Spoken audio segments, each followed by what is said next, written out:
I remember when I came in, it was like, you hired me and we were supposed to launch in 2 weeks. And I was like, all right, well, great. I'm gonna go in. I'm just gonna make sure things are running smooth. And I was like, I remember sitting at my desk like the end of the first week, and I remember thinking, oh shit, my first decision is gonna be we can't launch this thing. Like it's just not even possible to launch. And then I remember thinking I gotta tell Webb, and then Webb's gotta tell the partners. And I was like, oh man. I remember thinking before I tell Webb that we can't launch it, because there's no way it can launch.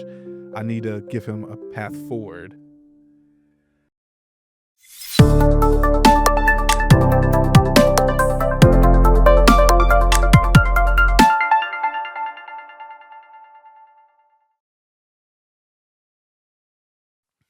Hey everyone, and welcome to another episode of the Shipping Excellence Podcast. I'm Andrew Duncan, and I have with me here today a former coworker, a friend, and president of Wonder Cave, Webb Bostick.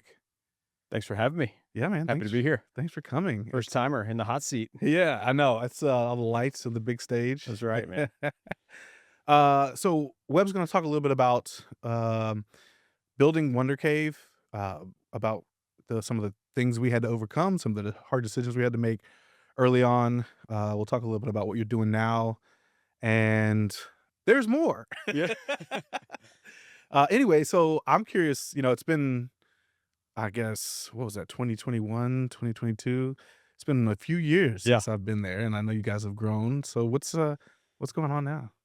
Yeah. No, it's pretty exciting. I mean, so just a quick recap for the listeners. So Wonder Cave, we're a text messaging software solution. So we built a platform that's actually kind of our customer base is more like the full service digital marketing agency that then kind of represents brands that they manage, like data strategy, um, like engagement into their audiences. They kind of like bring clients on, pay a retainer, and they say, here, like take over my media plan. And so, I mean, over the last 10 years, I'd say like text messaging has like grown in that media plan. And there's this kind of happy medium between, are you a communication platform as a service? You're just like API, I just need to send a text from my software, or are you a full on like full service platform and serving maybe even just like long tail end users and businesses? And so we found like the agency is interesting because they have like a tech stack they're working off of. They've got teams dedicated to deployment. So it's been an interesting ride, man. I mean, this coming month will be 4 years for me. So Yeah, it's pretty wild. I know. I remember in the earlier days, it was the hot seat. It was like, all right, we got to launch this product. We got to generate some revenue, right? Because the Yeah. pressure is on. And I remember that sense of like, I think that's where innovation happens anyway, right? Like when you got to make the tough decisions to make sure you're hitting whatever the goal is.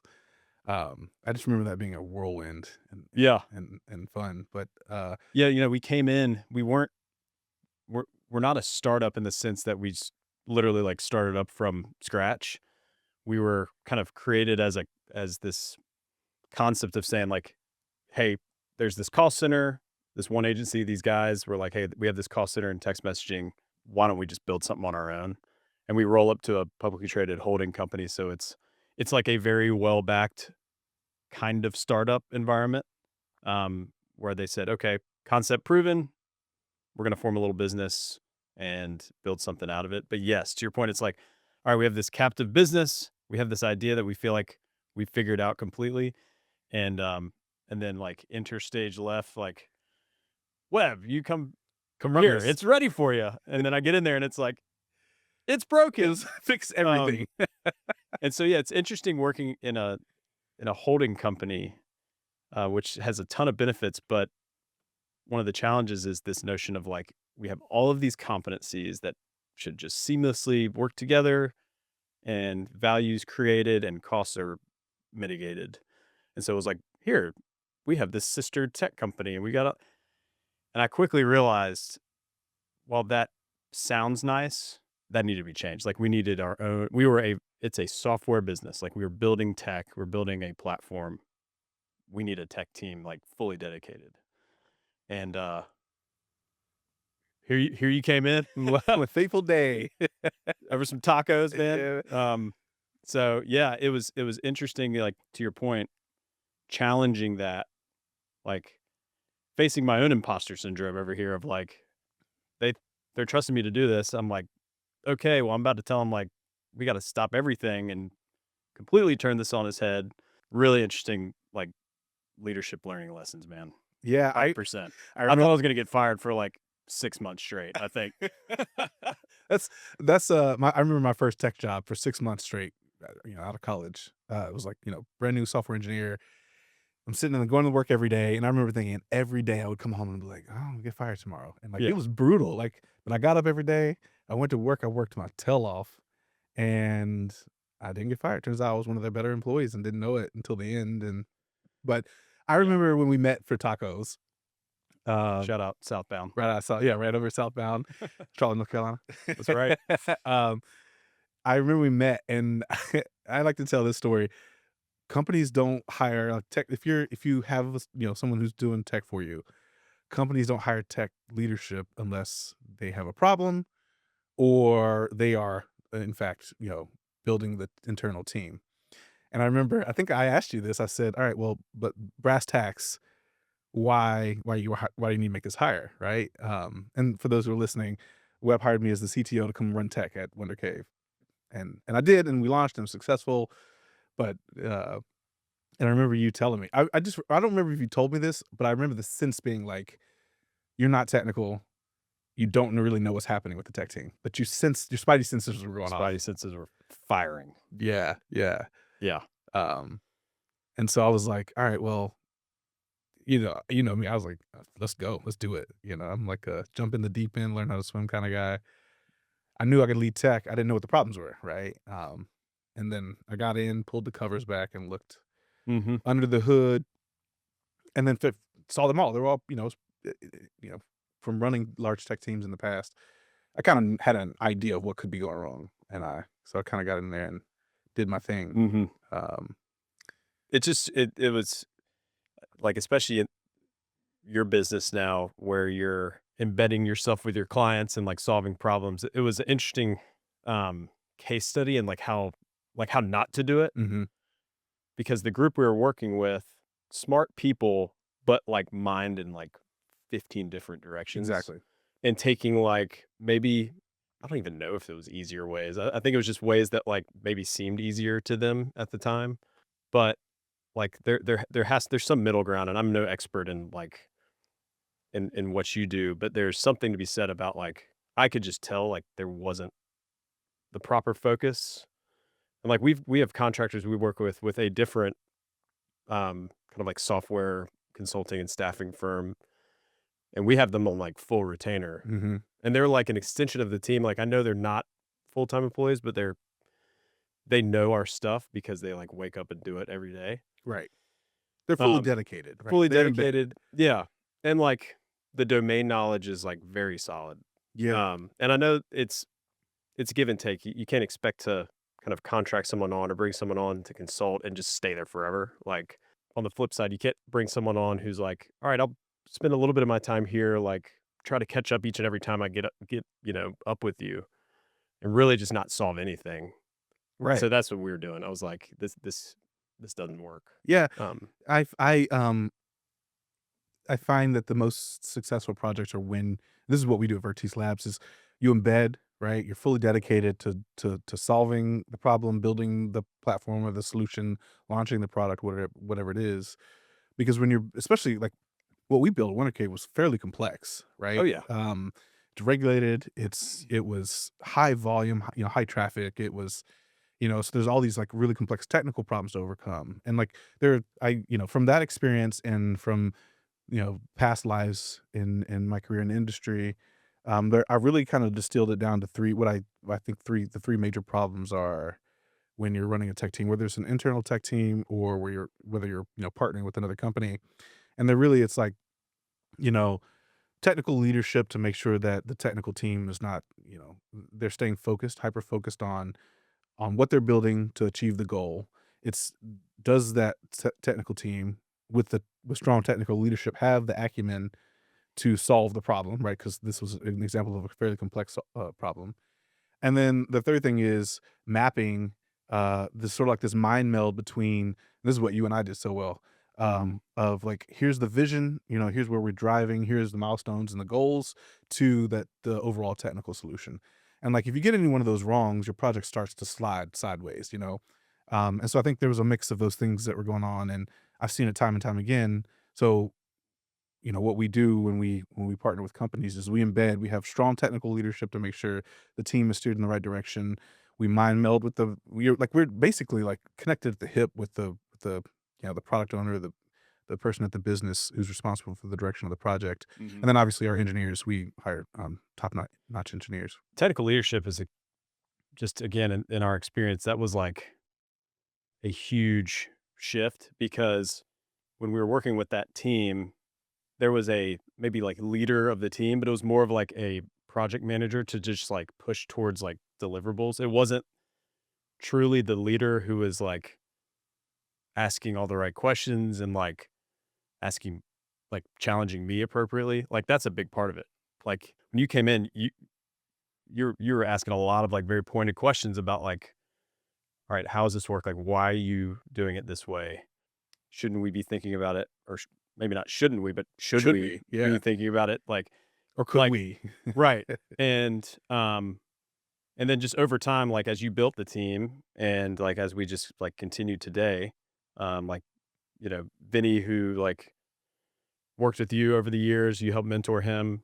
Um, like that approach is so key. It's not just like, all right, the business is telling me this in a vacuum and we're just gonna kind of like go along with it. It like you have to there has to be a strong leader who's like collaborative, but is like really like challenging appropriately. Yeah, I agree, right? Like curious and challenging all at the same time. Yeah, because there's when you're building anything, right? That's what's called software engineering, because like you're taking an idea and you're trying to solve it in the most efficient manager, right? Like, most efficient manner.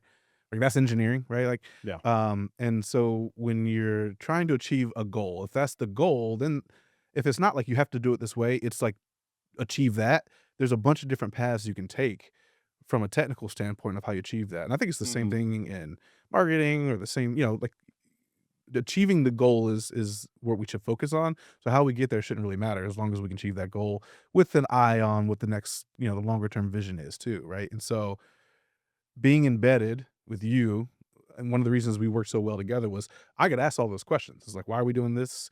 Why do we need to do this? Should we need to do this? Can we solve this another way? Can we put a temporary solution in place, like swivel chair, manpower, while we're building the tech for it, right? That way the company can continue to scale, you know, generate more revenue while the tech catches up. Like we're Yeah. a bunch of little like, I like to use the analogy like if you're trying to cross a pond and you're a frog, right? I played Frogger growing up, and your goal is to cross the pond without sinking to the bottom of the lake, right, or the pond.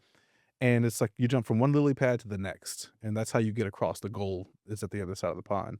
So I like to think of it like that. It's like you can, the next step, if you can get to the next lily pad without dying, or without the startup running out of money, or the founders pulling the plug in this case, then you survive to live another day. And I think that's a lot of what the journey is for startups. And I think for larger companies, if they adopt like the nimble, fast approach that way, they have a lot more success in launching products. They'd see a reduction in budget.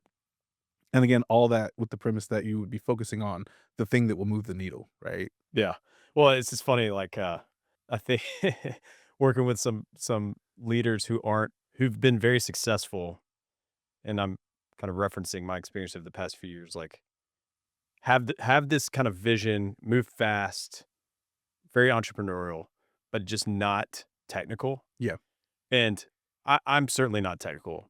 So it's been an interesting education for me kind of doing this thing, but observing like those who have scaled businesses, but not in kind of like in tech. Mhm. You you taught me this phrase, the mythical man month. Oh, yeah. Because like that's like I don't want a lily pad. I want to freaking fan boat my way across the pond because why can't we? Because we're gonna throw some money at it and hire a bunch of people, you know.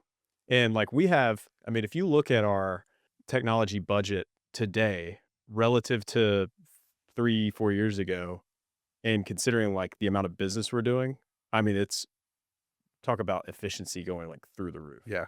Yeah. And that's because you don't have just you're not throwing money at a bunch of people. really at a bunch of like new and crazy, like kind of proliferated tech. It's like centralized and like very quality people. Yep.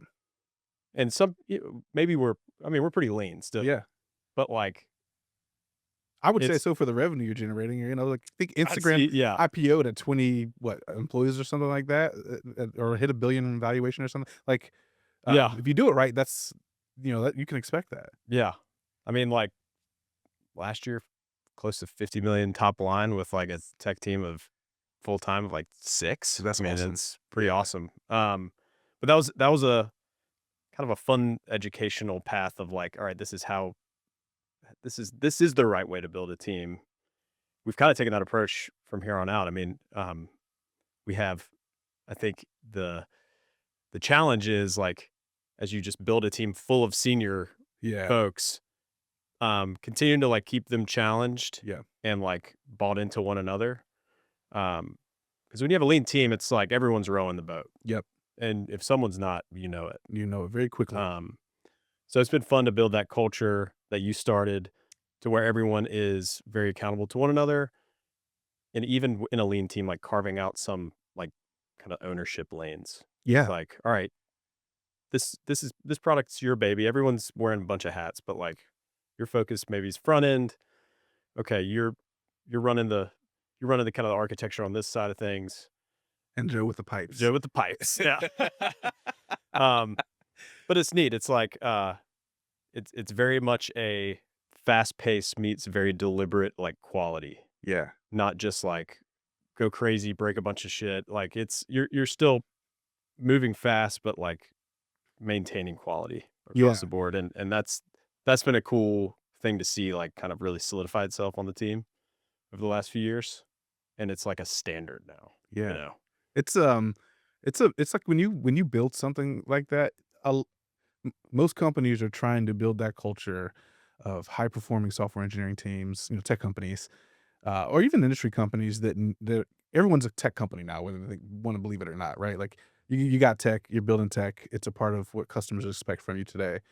But when Mhm. you build that culture, like it's a good feeling, right? Like the team, everyone's humming, right? And like I think the satisfaction from knowing that what you're building as an engineer, this is one of my P's, is building things that people don't use.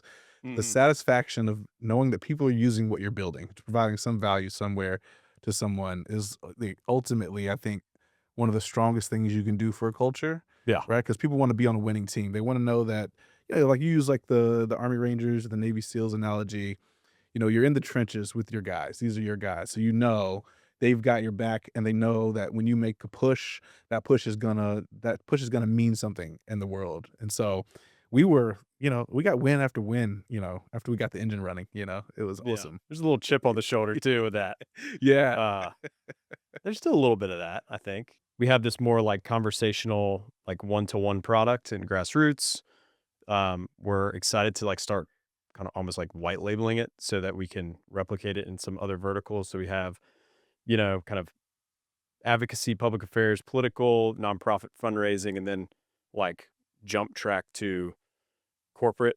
So we roll up, like I said, in this holding company just to be able to say, okay, license this technology, like put it up within Stagwell, license it Mhm. out. Um, that's an exciting thing that we're doing. But yeah, like we have this kind of more, I would say more like text message marketing traditional platform called Iris. We're kind of like running the train's running on the track, and like that next track's falling right when the train's about to hit it.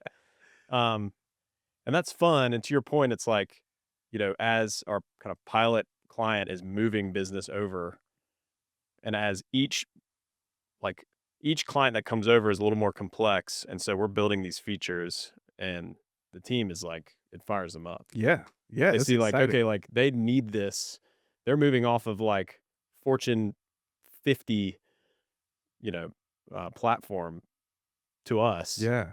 Like, let's make this thing, Hum. let's make it hum. Yeah, let's go, man. Um, Because they have, high expectations, right? Like Very high expectations, very high stakes clients. And so, yeah, to your point, I think that's what, when we hired this team, we had people come from Microsoft or banking institution, good solid companies, could stay there and have, some solid years there. as an engineer, but I think what's drawn the team to Wonder Cave is just that. Yeah. It's Yeah. like you have like a lot of ownership in building something that is like new and like has a lot of opportunity. Yeah. Um, and so I think that's still the case. I just saw that Vinny hired some guy, someone we worked with in the past, and I was like, "Heck yeah, man, go Oh team!" yeah, Yeah, yeah, which is awesome. Like I remember, so we all worked together at a previous company, and so I worked with as Dave. Dave. I Yep. worked with Dave. He used to sit right behind me, right, He and changed his LinkedIn before I even knew he signed the offer letter. Like, he dude, Dave was was on ready it. to go. He Like, was on it. well, like good people want to work with good people, right? So when Yeah. you can build a solid team and a solid culture, it's a lot easier to attract good talent, unless you've got the brand name like Microsoft or the Fang companies, right? Like people go there because the brand attracts them, and they expect to get in the trenches with good engineers. So like, you guys have a solid team at Wonder Cave of people Yeah. who've built a good reputation of being really solid engineers, and so it's easier to attract people who People are like, oh, like they're working. Like, oh, that's interesting. yeah, Like, I know they're good. yeah. Um, yeah. No, I mean, like you started that, and we're just trying to continue that. Like, I think our goal is to continue to be like pound for pound, like the strongest engineering team Mhm. in Charlotte. Yeah, 100%. Well Um, well, I'm building a new engineering team. for doing what we're doing. I love Don't that. worry, I'm gonna cut this out. Yeah. Sock and boppers, man. I'll leave Let's the go. pound for pound in, but I'll cut my rebuttal out. Yeah. No, that's fair. But I think um it's been cool to like I mean, honestly, it really started with speaking to Chris Manley Yeah. and beginning like the search to hire ultimately you in that first technical role in town. For context, I'd moved to Charlotte from Raleigh March 2020. Like Uh-huh. a little bit going on in March A 2020. little bit. The world was shutting down, Yeah. today. And I had and it was like an old job based out of Raleigh that I came here working remotely, and then everyone was working remotely. And then I got, hired as employee number one at Wonder Cave. Kind of back to my earlier point, like we've created this and now go be the first person that's focused on it. And so I didn't know anybody. I knew like old college buddies. They're not Nah, technology people. nah. Yeah. Well, But and it was Keith that introduced us though, or Eric. Not Manly. Manly. but man, yeah, it was like a kind of chain reaction. Oh, yeah, yeah, Yeah. yeah, yeah. Um, and so it's been cool to see like Charlotte's got like it's not like a huge tech scene Right. and community, but it's a strong and like tight knit one. Yeah, yeah. Um, It's yeah, it's close. It's it's close. getting there though, like, and especially as like, as fintech becomes a little like more tech and not just like very insular, like banking Yeah. kind of walled garden. I mean, you're seeing the growth in particular over the past since I've been here, past 4 or 5 years. Yeah. So that's been kind of cool to like learn about the technology scene in Charlotte. It's unique. We don't have like the huge like multi-university presence, but there's I mean, what 150 people moving here a day. I mean, there is Mhm. like an influx of talent like Yeah, all the time, housing market reflects that. for better or for For worse. better, Yeah. for depending on your position, right? Right. Right.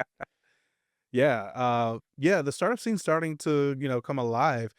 I moved to Charlotte in 2011 and, it was nothing, right? South End wasn't what it is. South Park wasn't what it is today. Ballantyne wasn't what it is. Waverly's new. Like all these different areas of the plaza of the Mhm. city are just growing. And so the tech scene is growing along with it. And so there's a bunch of like, startup events that go on. There's private groups kind of scattered about of engineers and founders, and so it's cool to see that scene grow too, and to be able to participate in it and go to the events, the demo days and the happy hours and Mhm. so I'm excited about that. I'm excited about how the scene's growing, you know. And I think as more people move in, part of that are people who are moving in and still working for companies elsewhere, just coming off of the pandemic. Yep. And that like slowly shifts where you begin to, I think there's this just organic movement of folks like craving collaboration and Yes. craving like the creativity of like being in an office. I mean, even I think, every one of the guys that have joined our team, were in a fully remote situation before. And part of that is like by choice or not, like depending on what the company was doing. But we're still hybrid. It's still like 2 days a week. The expectations you're in the office. But like they love it. Like Yeah. everyone loves that time. Um, and I think like when we have like a Dave come in and like kind of see what we're all about, it's like it's palpable. Yeah. Because you get in that room and it's like covered in scrawl, and Whiteboards going and you know, he gets to see the team in action, respectfully yelling at each other about yes, stuff. I know. Oh, Uh, funny story about that. So when we were first building, when I was building the first team, me, Joe, and Vinny, we'd have like these private conversations. Joe specifically. Joe is a wicked intelligent guy. Like he just, he's kind of yeah. quiet, but like he like just not just IQ or technical acumen, but like EQ too. So Mhm. he pulls me aside one day and he goes, Andrew, he Yeah. goes, because he doesn't call me Duncan. Yeah, right. He, he goes, listen, Webb's not used to this. It looks like we're fighting. And And so for a little extra background, we had maybe a room this big. It yeah, was just a single room at Cocotiv. Shout out to John Varig at Cocotiv because like great few years there. That's an awesome community for young companies or kind of like remote folks who need a space. Loved it there. But yeah, we had this one room and we were kind of like excited about it. It was like wasn't just like a 2-person thing. Like it was a decent sized room, but it was just one room. And you, Vinny, and Joe, like when you started talking about like a technical like problem to solve or like diving into some sort of architecture, I mean, the volume just like probably led by you, yeah, and then Joe and Vinny just went to 10. yeah. And we even had like Cocotiv come in and be like, "Hey guys, like, Keep that down. can you kind of like chill out a little bit?" We're engineering in here. But my desk was over in the corner, and I would just have my AirPods in, and yeah, it's funny because Joe pulled you aside. Yeah, he goes, listen, Webb's not used to this. He's gonna think that we're fighting, we're a dysfunctional team. And he was like, uh, he's like, until he understands that this is just our process and how we make magic happen, he's like, we should be cognizant of that. Yeah, and I think maybe when we got lunch the next day, you kind of like brought it up, or I I did. can't remember. I did, But yeah. if you could see my face over in the corner as you were like hollering at each other, you would have seen like a little smile. Like Oh yeah, yeah, yeah. I thought it was awesome. Yeah, yeah, yeah, yeah, yeah. I'm We like, were just they're just getting it done. it was getting it done. Yeah. We're in the trenches, battling each other for the best one that wins, and like, it's magic, man. That's you know, strong engineering teams will have a lot of disagreements, right? And they Yeah. should, they should, right? Because there are multiple paths to build the thing that you're trying to build. And so that's where the magic happened, and we loved it. Yeah. We were like, and then we went and built the thing, and sometimes someone lost the argument, if someone else lost the argument, but we'll always like we listened to each other, we considered it deeply, Mhm. the different points of views and why it wouldn't work. And I think that's what the magic was behind how we were able to fanboat across that pond. Yeah. Yeah, I guess we ended up. We fanboated a little bit. Yeah, a little I bit, mean, yeah. it was some fast lily pad hopping. That's So right. we Turbo built hopping. fast. I remember when I came in, it was like you hired me, and we were supposed to launch in 2 weeks. And I was like, all right, well, great. I'm gonna go in. I'm just gonna make sure things are running smooth. And I was like, I remember sitting at my desk like the end of the first week, and I remember thinking, oh shit, my first decision is gonna be we can't launch this thing. Like it's just Mhm. not even possible to launch. And then I remember thinking I gotta tell Webb, and then Webb's gotta tell the partners. And I was like, oh man. I was like, I remember thinking before I tell Webb that we can't launch it, because there's no way it could launch. I need to give him a path forward so that way people don't freak out like this thing's shutting down, right? I was like, all right. So I put together like a 6 week. I was like, I think it's gonna take 6 weeks. I think with 6 weeks of some grind, we can get to launch to turn on revenue, right? Yeah. And we did that. We launched in Yeah, last so week. you came on board like mid-July 2021. By August, you had basically determined that ain't gonna work. It ain't gonna work. Came The way we were tracking. And yeah, it was like essentially, I mean, and then the launch was like what, December 3rd, um give or take. I think that was when kind of it is was that like right? the rebuild and launch. That was the second launch. Then we launched yeah, remember? there was kind of like some initial work to just keep things moving a little bit, Yes. and then there was like a 6-week like full on rebuild. Yes. That's when Vinny came on. But I'm Right? just thinking, dude, I'm just thinking about you and like your work now, like for T Slabs. I mean, like you will have like that is like a case study in like the value you can bring X company. Yeah. That is like especially like that does not have a technologist that is like needing that expertise, needing someone to challenge them a little bit, and then to lay out like, okay, I'm pushing you, but here's how we get there. I Like, appreciate that. yeah, no, seriously. I mean, Yeah. because that's exactly what happened. That's what I do. That's what I love to do. I You're mean, brought on, like trust was given, you did. and You gave a I remember thinking like you handed me the keys and I was like, perfect. This is what I do. yeah, yeah, and then like pull hood back, close it quickly. Yeah, close. All right. It's dangerous in there. It We got smells some really bad. Um, and then yeah, like assess it and lay it out. And I mean, you hired uh, Joe in September. This is part of it because you had to hire I had to you had to hire get some help. So while like, I was building it. yeah, you were building it, and then you're like, we need to get Yeah. this SWAT team in, and so yeah, bring the right people in, sprint Yeah. and It was a long sprint. deliver. Yeah. It was good, man. It was fun. For anyone who's interested, I'm actually going to put together a white paper on how to build and scale or how to run an engineering team at scale. We had a pretty healthy budget, and that's one of the things that weren't hamstrung by, like, a That's lot of true. startups was like we had the funds and we had the market position um to hire the team that was necessary to build and launch the platform. Hmm. And so that made that's a weight off the shoulder, right? Yeah. Like, where you it's like hire. I remember you guys were like, hire who you need, right? Don't Hmm. overhire, but hire who you need. Yeah. And that helped a lot. So I'm gonna put together a white paper on how to run engineering teams at scale. So if you've got a healthy budget, you'll have to come back because it's not gonna be ready by the time this episode's live. But keep an eye out for that.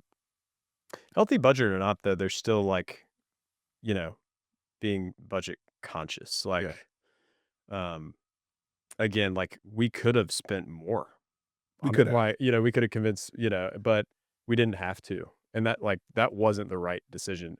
Right. Kind of like we were talking about earlier, like to Mythical man month. hire a bunch of people Yeah. and throw it at the problem. It's hire the right people. Hire the right people. Yeah, one of my biggest philosophies is, I'd rather hire 2, like, rock star engineers than a team of 5 engineers because when you think about building software, it isn't that more people can solve the problem, it's that you need at least one person who is capable of solving the problem. Everyone else, they can add some value as long as you have need for them, but if they can't solve the problem, they're really not gonna help move the Hmm. product forward. And so that's what I did there was like, I need the guy who can come in here who can think, who can ask the right questions, and like, that's what Joe did for me. He was like, I would have an idea, I would present the idea, and he'd be like, "That's not gonna work, and this is why." And then, Hmm. we'd clash our heads on that idea and come up with the best solution. And so, Yeah.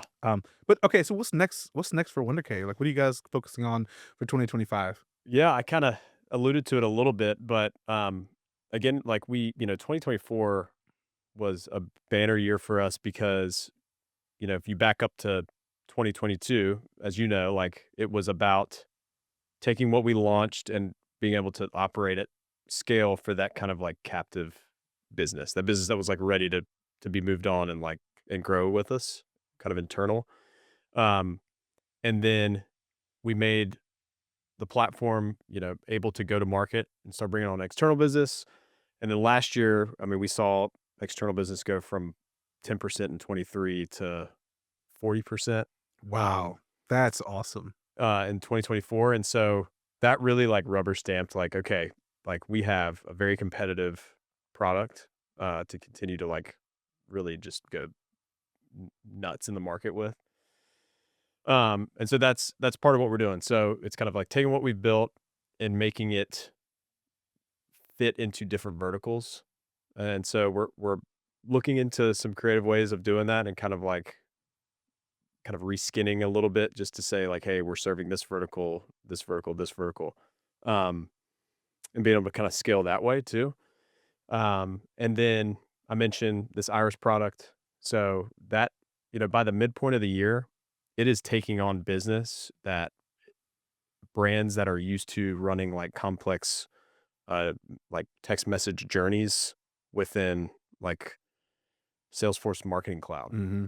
And so we have to I have to remind myself and the team, like, we're doing that. Like, Yeah, we're forklifting business from the big boys. a behemoth. Yeah. And that's really exciting. And that is also multi-tenant capable. Like, we can take that to the market and we plan to do so. So, I mean, those kind of like, that's like 1A, 1B of 2025.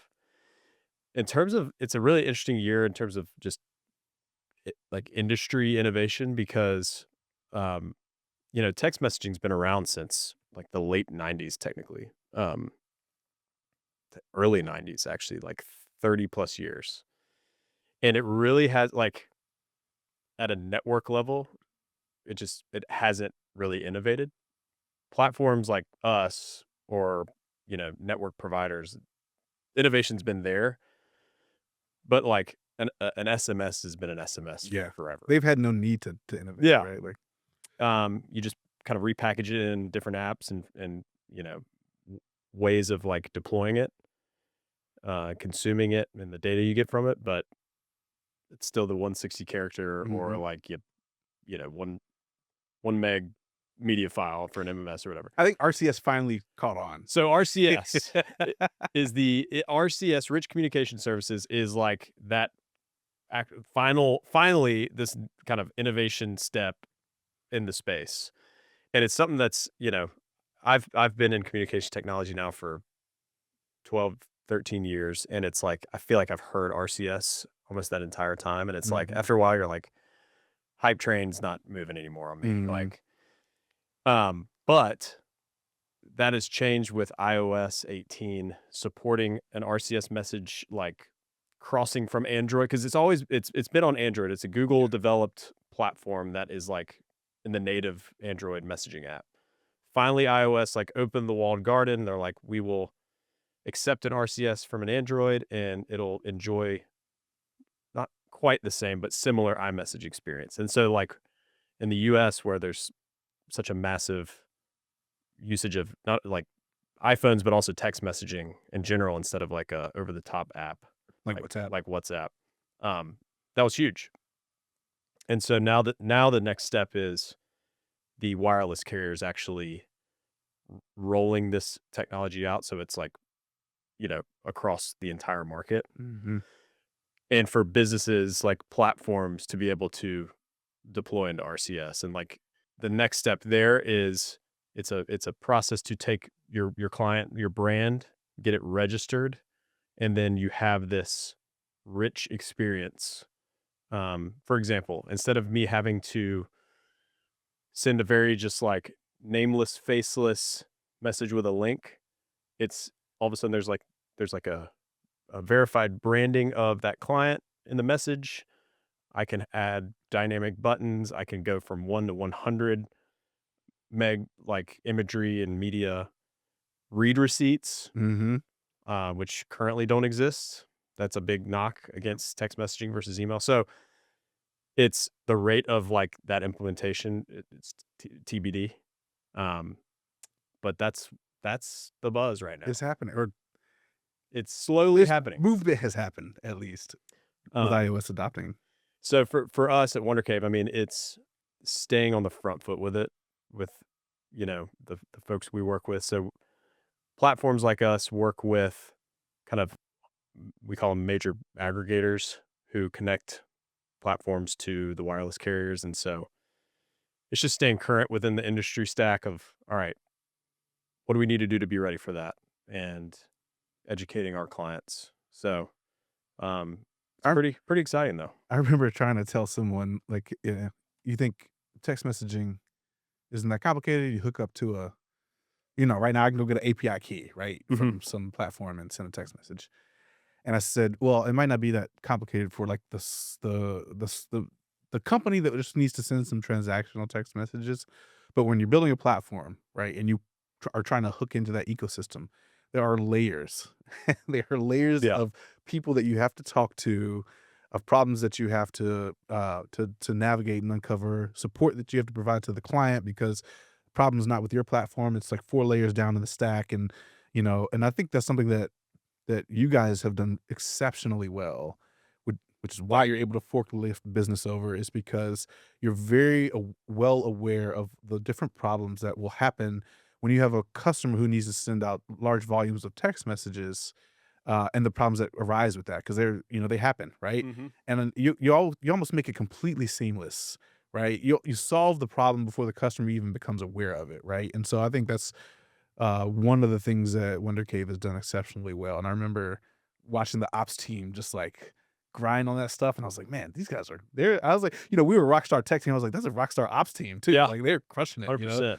It was cool. Thanks for saying that. I mean, one recent kind of client story I like to highlight that I think encapsulates that is we've done some really cool work for nonprofits who are responding to like disaster relief. I mean, if Mhm. you go to our website, we've got a couple case studies on it.